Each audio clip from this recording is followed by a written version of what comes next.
into it. No point in delaying. Let's get into this draft because Fraud Esports are actually second pick of this round. So first pick is going to be red there for Believe, and they're saying we want nothing to do once more with Sylvanas. Yep, Sylvanas always a solid pick, especially on this map as well. Like you were saying, it's such a big map. If Sylvanas is left alone in one lane while you're trying to capture a shrine, Sylvanas can just do as much work as a shrine in herself. So definitely a solid ban there coming out from Believe the Hype. And then Fraud Esports, of course, following up with the Jaina, just a solid hero with a lot of burst and damage. Yeah, I don't want to deal with that whatsoever. So Vala is going to actually be the first pick because Believe the Hype got the first pick this round. That's right, Fraud had the first pick last round, but they're saying none of that, and Fraud Esports is going to say, gimme, gimme, gimme. It will be the Lost Vikings and into Taronda. Probably going to go for that combo again. Maybe they're looking for that Muradin later, or maybe they'll switch it up to a Diablo if they get the chance to, but they may not be able to. I mean, there's a couple different heroes that can follow up with the stuns from just in the game, sorry. And Believe the Hype, of course, getting the next two picks. We'll go for that Illidan and taking the Diablo yet again. Illidan will be very interesting. He's pretty strong against the Lost Vikings, especially with Metamorphosis. Well, early game, I want to say that the Vikings actually have their way with the Illidan, but will this be a concentrated? Bellamorte typically does play the Vikings all together. He doesn't split them up, just like what we saw in the last round from Believe the Hype. But every good Illidan needs a good diving buddy. But we have no support on the table there from Believe the Hype. So this is where Fraud Esports can actually counter pick a support. Take away a Rhaegar, take away a Tassadar, or try to go for the Brightwing in order to just use polymorphs are great for dealing with Illidans. Later on with the Critter Eyes, it's fantastic. And probably an Emerald Wind, I want to say. We already got Taronda there on the board. And yeah, I think you actually called this. It is going to be the Muradin, next pick. And there's the Brightwing there to go with it as well. So a pretty solid anti-Illidan, get out of here kind of mentality. Yeah, a lot of strong CC, that Hunter's Mark and just the chain CC coming from the Muradin and the Tyrande. I mean, they could just destroy somebody so quickly. So really well played there by Fraud Esports. Last game, looking to do it again in this one. Believe the Hype with their final two picks. Looks like they want to go for that Uther and Tassadar. I mean, Tassadar is so strong with the Illidan, being able to give him a shield and just let Illidan kind of dive and have his way in the enemy team. And Uther, if he picks up that Divine Shield, I mean, that's 3 seconds of Illidan just getting to sit there and auto attack whoever he wants, not having to worry is really, really painful. But they could also go for that Divine Storm like they did last game, trying to combo the Apocalypse with the Divine Storm. But I guess we'll find out what they choose to go for and when the game starts and when they hit level 10. Last pickup here from Fraud is actually going to be once more Sergeant Hammer. So we're seeing some more Sergeant Hammer play here, which is surprising. Again, I'm not going to say that the Hammer was a terrible pick last round. She definitely did her work. But in terms of the current meta, she's not really somebody that we see a lot of. So very interesting to see her there. But either way, this could be a Force Wall hype. This could be the Apocalypse hype, as you're talking about. The Storm, especially with the Muradin in the melee range, and then those Vikings. Like if you storm all the Vikings, you could have yourself a Viking feast. But we'll see, man. We'll see. These comps are very unorthodox, I want to say, a little bit outside the norm. Definitely. It's kind of interesting to see the Brightwing over the Malfurion, although that the polymorph, as you stated, the Emerald Wind coming out from Brightwing can really help displace Believe the Hype and really kind of secure more kills with the Stormbolt, with the Lunar Flare. So it'll be interesting to see how this is played out, but I'm super excited for both of these teams right now. All right, so if you'd like to give the go-ahead, sir, we will get game number 2 rolling here with Sky Temple. Going to be the map number 2. And Believe the Hype, this is where they got to make this work. They have to put their best foot forward here, because if they don't, it's very likely that they're going to be dropping this game series 0-2, and Fraud Esports will be moving on. Let's take a quick look at Fade. And what is that?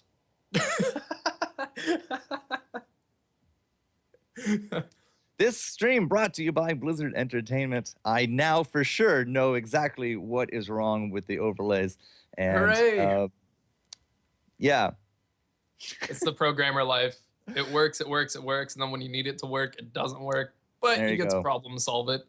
Fraud Esports and Believe the Hype. Fraud up 1-0 as the fly-in will just get out of here because this is really, really silly. Either way, here we go. Sky Temple, Mr. J Pickles, FourCourtJester for your ESL monthlies, April 2015. So Vikings and Hammer. That's a lot of push. That's a lot of soak. That's a lot of push. How will this work out in team fights, Mr. J? Team fights will be a little bit interesting. Of course, the Vikings want to get as much of duration from their longboat raid as they can. So it's going to be a lot of protect the hammer. Don't expect too much sieging, though. That's usually always a bad idea, especially when you have a Diablo that can just dive in there, an Uther that will have a very easy time just walking up and stunning you. So it'll be a little bit interesting for Fraud Esports how they do this. They don't really have too much of a hard engage, like we're going to just get into the fight. They're kind of hoping to absorb the engagement from Believe the Hype and then fight around that. Okay. All right. Well, we'll have to see if that actually will come to pass. We actually do have all three sets of Vikings heading into the bottom area. As I said, I don't really see Bellamorte splitting them up a lot in really any of his games. But if you don't know about Bellamorte, he's one of those Viking specialist players, just like the legendary Horse Pants. And now, of course, iDream is really well known for them there as well. Bellamorte was one of the guys that brought him into the amateur league, but he does definitely like to keep them all grouped up. He's going to have to go up against Mudslide, and it looks like it's going to be Ilden Uther, at least for now, in the mid. It should be an easy fight for the Vikings down at bot lane. I mean, as long as Olaf is taking the brunt, or the blunt of the damage, the brunt force of the damage, I don't know, from Diablo, he can just sit back and heal that up. So I feel like Bellamorte will just have his way down in the bot lane with Diablo. He'll just push and take all the damage the Diablo can dish and just push it right back into him. All right, so Kiefer's did actually miss that Stormbolt. Not going to be any kind of big more damage there on top of Jumping Duck, but we've also now rotated top. Bellamorte is throwing Olaf into the mid. Looks like he's going to try to stack up that Viking horde as best he can, and we should be seeing now Temple spawning, and he's a second now. Oop, there they are.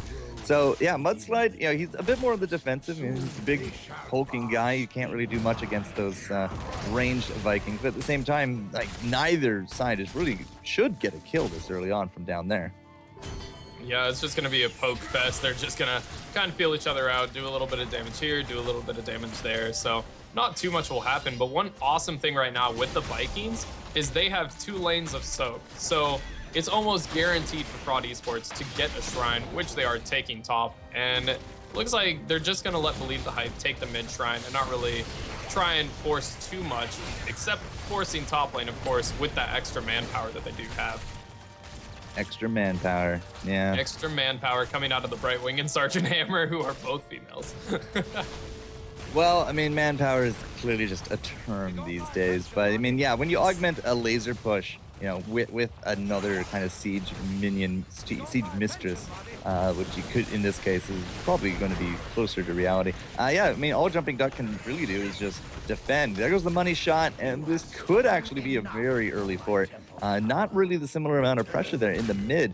In fact, it does look like we're going to have Believe the Hype look for a bottom lane gank there on top of Bellamorte. Does he have that jump at level 4? No, he has spin to win because jump is at level 7. So if Bellamorte is not that careful, we could see some dead Vikings here. Yeah, but unfortunately, they're only a quarter of experience, so not too much worth to go for a gank. But Brightwing will port down just to try and help soften up this push. I mean, Believe the Hype wants to do as much damage as they can because the next shrine that'll pop is this bottom one, and it'll be the only one there. So trying to weaken up those walls down at bot lane is really nice because then you can get full value out of the Temple Shrine. Yeah, the Temple Shrine. Well, the next one's going to be bottom. Yeah, so if they can get as much value elsewhere as they can, it doesn't actually matter if they miss out that one. But either way, level 6 going back and forth. No kills as of yet. It's 3 minutes in, no kills. That's fine, but that top fort missing is definitely a bit more of a thorn to Believe because they don't have that bastion of safety. They don't have that map pressure. And in fact, they got Olaf up there, and I don't think much Jumping Duck can do about it. Olaf will eat a storm, run back, regenerate his health, and just keep repeating that. Rinse, repeat, run in, do a little bit of damage, making sure to get that regen globe for the stacks on Viking Horde.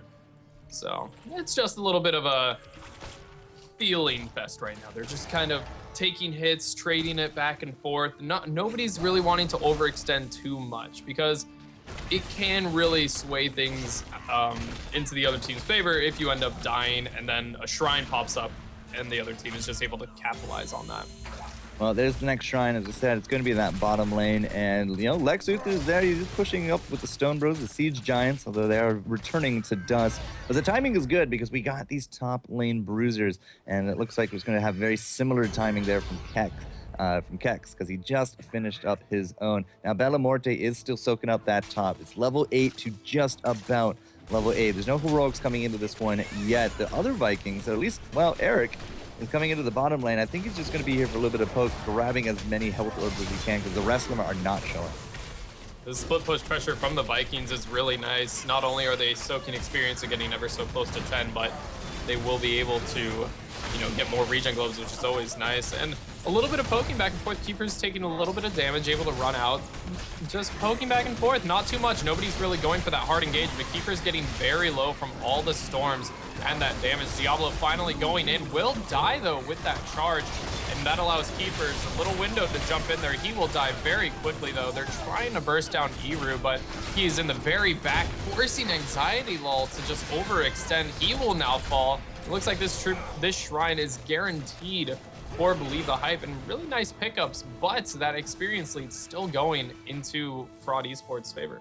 Yeah, Bella Morte, of course, you know, dealing with the mid, dealing with the top. We still actually have that mage from the Bruisers in the back line there, but again, there's no fort here for anybody to really take, so it's just basically experience, and that experience has paid off. They lost out the fight, but they do get level 10. They do got their heroics, and they're going to be, you know, they're not out of this game as of yet. There's the Emerald Win. We were looking there from Lex Uther. It is going to be a Starfall there as well, looking for the zone control from the Tyrande. We got, of course, the Longboat, the Napalm, and now Avatar as well. So a lot of repeat picks here, because you can see the strategy. I mean, they're really just trying to lock down the Odin, lock down the Diablo, look to limit the diving potential of this comp. But now you're also probably going to see these Vikings starting to get together. Yep, it looks like they're going to want an engagement right here on this mid fort. Believe the Hype did get level 10, and they're looking to start the fight right now, going in for that Sergeant Hammer. The Apocalypse goes off and misses so many members. Metamorphosis is popped. Illidan is in the back line all by him lonesome, and Believe the Hype is just forced to retreat. You have the Longbow raid coming and the Starfall from Tyrande, and they will be able to split Illidan off, and that was exactly what they were looking for. Illidan went way too deep, looking for Anxiety Law. He had blood in his eyes, but it is Sergeant Hammer after all. She has that knockback with the concussive, and then from there it was just heals and polymorphs and Emerald Winds. Every single ultimate used except the Divine Shield. The Illidan got way too far out of range. We couldn't shield him up. Yeah, if Uther wanted to get that Divine Shield on top of him, he would have had to overextend way too far, and that could have lost. They could have lost even more heroes than just Illidan. So unfortunate that he wasn't able to use that, but very smart play by Believe the Hype, making sure not to overextend and lose too much. And it looks like we got a little bit of a bush tactics here, but that Oracle will just instantly get rid of that. No opponents on the map. Better check with Oracle. It's much better than checking with your face, as it turns out. If you guys have been following Artosis, one of the casters here at the dorm, all he's doing right now is just posting pictures on his vacation of bushes, figuring out exactly who's in there. So yeah, you never want to face check, guys. Moral of the story. You can see once again, you know, that Thunderburn doing a little bit of work on that creep camp as Mudslide goes in. The stuns are not really connecting, as it turns out. Lex Uther too far in the forwards. We don't really have a lot of the heroics back up, so we're not going to see a big amount of team fighting going back as we are just waiting for these cooldowns. And it's just coming down to the Metamorphosis. It's still on 15 seconds. I would be very surprised to see a heavy engagement until then. Yeah, they're just going to bide their time, wait the 10 seconds. He can try and get in there and auto-attack, but with the Muradin and the Tyrande stun, with the Polymorph also from Lex Uther, you got to be a little bit careful. So right now, Fraud Esports just playing defensive, putting a wall up, making sure that Believe the Hype can't just charge in there and take the Shrine from him. Well, Vala also is in the mid lane going for that Shrine. And now we do got all those heroics ready to go. We just used Archon. It's popped out. Here's the Metamorphosis going on top of Keepers, who just jumps into the back, trying to keep everyone in range of that boat, in range of that Starfall. And it looks like Mudslide will successfully drop the Stormbolt. Will not hit the jumping duck, but it looks like he will be okay. But still, you lose out the diving buddies. We did not have the Vala there. That was a big difference in power, and Fraud Esports really capitalized on it there with that push. They got the Shrine. Sorry, they got the temple. Now you got me saying it. And they were able to decimate that bottom fort. But at the same time, Valor took the entire other temple. Very nice. It's a nice kind of, I can't think of the word, but it's a nice prize for what was kind of left for them. They do have a big push at top lane, which could get the fort if it goes undefended. That's a lot of archers. It looks like they're not really going to bother going for the defense, and instead they want to push with this boss. They may try and take the Giants, but they are a talent up. So Fraud Esports right now has a very nice advantage, and they want to keep pushing and taking that advantage even further. So here comes the big boss. We did actually abandon the temple. It's still there. It still has a whole bunch of shots left on it. But by abandoning the temple, Fraud Esports is saying we can just do so much more things with this boss if we nurture it out, if we get a few more kills. I mean, when the boss is down, the temple will still be there. This also delays the spawn of the next set of temples, which will just go into the favor, especially since we have the level advantage here from Fraud. But the gate is down. The towers are decimated. Now this this keep is taking a little bit of hit. It comes down to about half, but we do got a mule in the back. We've had a mule for a little bit there from this Tassadar, and that's something to note. Tassadar, with the Scion Fusion, is the mana, but at 7, he doesn't have static charge. He does have the mule. That is a lot of damage being sacrificed for that mule, and it is getting its money's worth right now, healing that keep up. Hopefully it'll last long enough to get the keep, but it looks like right now, Fraud Esports sees their window. They see that Believe the Hype is running for the top lane, and a fort for a keep, that's a pretty good trade right there. And Believe the Hype isn't stopping at all. They're wanting to go for the keep of their own. This could turn into a base race right now. Well, that was a pretty decent Apocalypse. It does hit 3 opponents, but if this was a base race, I do think we have a little bit more of an upper hand there from Fraud, but they don't seem to think so. They're actually all backing as quick as they can. Lex Luthor doesn't have to hit B, he has a Zed ready to go, and here come Bella Morte and Lex just trying to lead in this counter charge. So it was ultimately a fort for a keep, but they did equal out at least those gates, and they got that keep down to half by themselves. So. And that keep is actually still dying. There's minions there, and they're not defending it. It will survive though. There are just enough minions. But wow, that keep, that could have fallen. In terms of a base race, I think we could have just actually won there from Pride. I mean, they have the Vikings, they have a hammer. You can't outrun that, not with an Illidan. For sure. I think Fraud could have gone for it hands down and just taken the win there, but they are playing a little bit more cautious. You know, sometimes you can lose in those wacky races, and it's really unfortunate when that happens, and that could almost, you know, change the morale of your team if you lose in one of those base races. That would be like the game of the century right there, because the level 14 beat 16 team in base race. You can see the headlines now. We were just salivating all over for it, but they said the temple in the bottom was delayed. The shots were eventually taken out. The bottom keep is missing from Believe the Hype. And now we do got this next temple spawn into this top. You can see the positioning is just basically on point here from Fraud. They really want to make sure that everything goes their way. Mudslug goes in with that charge, but gets nothing for it. In fact, he might even just pay for it with his life. Oh my goodness, everything going on top of that, but it's not going to be a kill. He will survive. And I guess, you know, hey, when in Rome, might as well siege, right? Yeah. I mean, Fraud Esports is just pushing their advantage right now. It's level 16 to level 15. They have the talents, but Believe the Hype doesn't even care. Mudslide going in there will die eventually. Popping his Apocalypse. He does have enough on his passive. Illidan going in, getting the kill on Tehran, but will die himself. And a lot of the members of Believe the Hype is very low, so they're going to have to be a little bit defensive. Mudslide going in yet again, trying to defend that keep. He will get out just barely with his life. The mule goes down on that mid keep. Olaf will end up falling. Not too big of a loss though, only a quarter, but there are so many members of Fraud Esports still alive.